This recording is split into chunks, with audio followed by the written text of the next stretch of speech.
Welcome to Inside Tameside, I'm Becky Cahill. The headlines: life sentence for killer who set victim on fire, train boost for Stalybridge commuters, and residents launch campaign to save their bridge.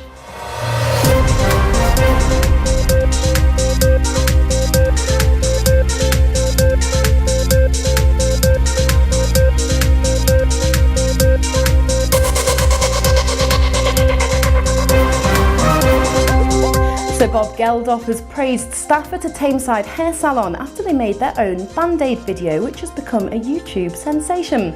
Jo Ferns owns the salon in Ashton. She made the film with all of her staff to help raise awareness about the Ebola crisis. So Bob emailed them to say thanks. Meanwhile, a man who's thought to be homeless has died after falling into a Stalybridge canal. A passerby pulled the 58-year-old out of the Huddersfield Narrow Canal in the early hours of Monday morning. Police say there are no suspicious circumstances. Killer David Platt's been jailed for life after strangling 57-year-old John McHale and then setting him alight. The 39-year-old of Manchester Road in Audenshaw was sentenced at Manchester Crown Court. He was found guilty of murder and arson and will have to serve a minimum of 30 years behind bars. Commuters who use the Stalybridge train station are set to benefit from additional services and extra seats. There'll be a new morning service and more seating on a second morning train. The changes come after a petition was launched earlier this year by local councillors and MP Jonathan Reynolds to improve the station's services. Ashton's Courier Lane residents are seeing red due to plans to rebuild the bridge along their road. It needs to be rebuilt to a higher level as part of the electrification of the railway. Local residents say they were shocked to find out the bridge could be built in red brick. They've launched a campaign called We Are Seeing Red to keep traditional stonewalling. A young beer enthusiast has made history by opening Hyde's very first brewery of the 21st century. There hasn't been one there since 1929. 22-year-old Sam Ward's Tweed Brewing Company is serving their first brew, Winter Tweed, at this year's Christmas markets in Ashton.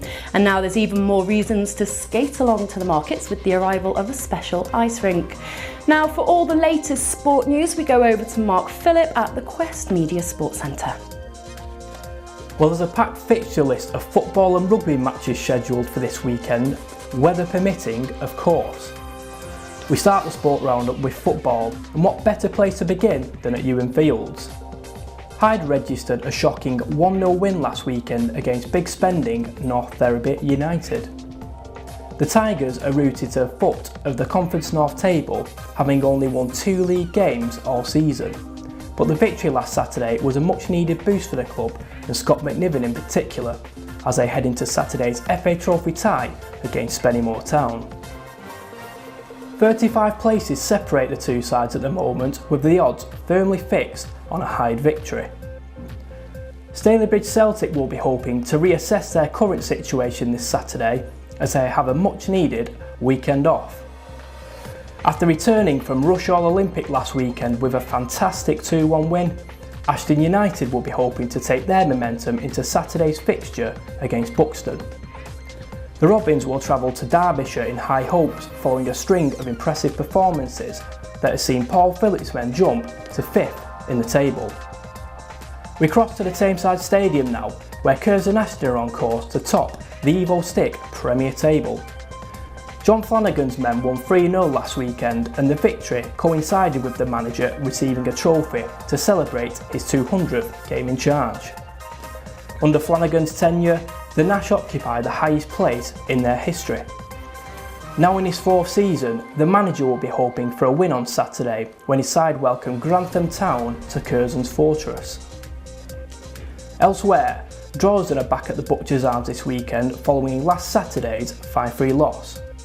The Bloods will be hoping to readjust and get back to winning ways against an Ossett Albion side who sit 19th in the table. After their game fell foul to the winter weather last weekend, Mosley will be hoping for some game time this Saturday when they take on FA Cup shockers Warrington Town at Seal Park. The visitors were eliminated from the prestigious competition last Sunday when they fell to a 2-0 defeat at Gateshead. Glossop North End are back at Surrey Street on Saturday following a 3-0 win at 1874 Northwich last weekend. The Hillman's victory ensured they secured their place in the next round of the FA Carlsberg Vase. Thanks, Mark. Well, that's the latest. You can read all about these stories and more in this week's Tameside Reporter and Glossop Chronicle.